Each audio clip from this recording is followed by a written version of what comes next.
Legendary Sith warrior Darth Malgus is unquestionably the most powerful Sith warrior of all time, with Darth Malgus staking his claim as a ferocious, vicious, savage, merciless, and utterly ruthless enemy on the battlefield, a pure brute and tactical genius who was capable of engineering various strategies against the Jedi. Malgus relished in combat and on the battlefield, and loved fighting on the front lines. He enjoyed having the pristine resources he required to conquer his enemies, and at almost every single turn, Malgus never was defeated. Never was defeated, although he did have a few points where he was bested, such by Satele Shan, a multitude of Jedi Masters, a Sith and Jedi strike team, and few others. Malgus remains the most powerful Sith warrior in all of history, and one of the greatest lightsaber duels to ever live. But there is one thing that I believe we must turn our attention to that is quite peculiar and enigmatic when surrounding Malgus, an eerie aura that we need to cleanse. Malgus, as many of you may know if you're a die-hard Darth Malgus fan like myself, actually had a lover, or a wife. This originally came about when Malgus, originally being abducted into the slave order and chosen as a Sith apprentice by his master Darth Vindican, came across a slave Twi'lek girl. This slave Twi'lek girl was called Eleena Daru. Eleena Daru was an exceptionally attractive female Twi'lek who was a slave girl. Malgus, upon seeing her treatment, murdered her captor, and she pledged herself to him. Malgus enjoyed this, as he had a scheme. Over time, the two began to foster and conceive a romantic relationship. Ended up with a passionate and intimate relationship over the course of their lifetime. However, in the end, Malgus was forced to put the Sith Empire in front of his very own love of his life, and eventually ended up assassinating her. But why is this? What events transpired to this catastrophic heartbreak within the ferocious, almost unbeatable Sith warrior that was Darth Malgus? And why did, in the end, he had to defeat the one person that he cared for most? Today, we are going to be answering this very question. Starting off, we need to understand the events that transpired up to this. Malgus had just finished destroying the Jedi Temple on Coruscant during the sacking of Coruscant, along with Sith Lords Lord Adras and Darth Angral. Darth Malgus led a brutal assault against the planet Coruscant, bombing the Jedi Temple, incinerating all Jedi, and leaving them to ruin, burying their corpses as Malgus awaited for the Imperial fleet to unleash a barrage of bombs upon the planet's surface. Although these bombs never came, during the fighting, Darth Malgus' wife, Eleena Daru, was injured heavily with 3 blaster bolts to the chest by Jedi Master Ven Zallo, Malgus' bitter rival at the time. Malgus ended up killing Zallo and avenging Daru. Daru, while not dead, was still extremely injured, and he ordered her to be taken to the highest form of medical aircraft that they currently possessed. However, this was denied due to the fact that Darth Angral was on Lord Adras being Malgus' primary political rival in the Sith space, and the person he would one day kill.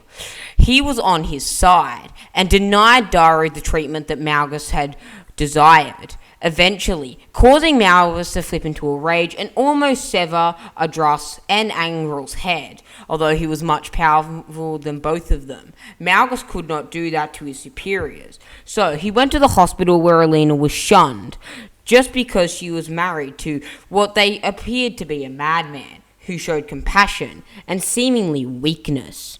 Malgus immediately went in to check on her, and then later, a few days after, Jedi Padawan and now Jedi Knight Eleena, who was formerly the Padawan of Jedi Master Ven Zallo, the same Jedi Master that Malgus had slain during the sacking of Coruscant, had retreated back to Coruscant. With the Sith overconfident, she was able to slip through their blockade of the planet that they were using while they bartered and bargained with the Jedi for relinquishment of Coruscant, now that the primary Republic Navy and Jedi Order was outgunned, outmaneuvered, and decimated. Eleena took Eleena Daru hostage, and with Eleena Daru hostage, she wished to goad her master's killer, which in this case was Malgus, to her so she could murder him. Little did she know what she was getting herself into, and how powerful the Titanic brute she was going to face. She ended up actually putting up a good fight against Malgus. However, as Malgus was about to raise his culling crimson blade, preparing to sever the young Jedi Knight's neck, Malgus remembered something. He was not merciless. He understood honor and loyalty.